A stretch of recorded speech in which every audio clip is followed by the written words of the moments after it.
ちゃんと絵の端もひっくり返してくれ。そうやな。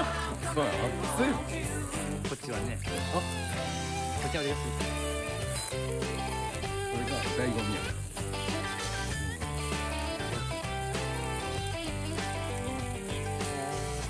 このお肉めっちゃやばいんだよ。なんか知らんけど。めっちゃ叩かれまくしたもん。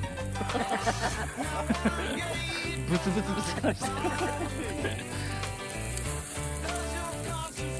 油通したらいいか。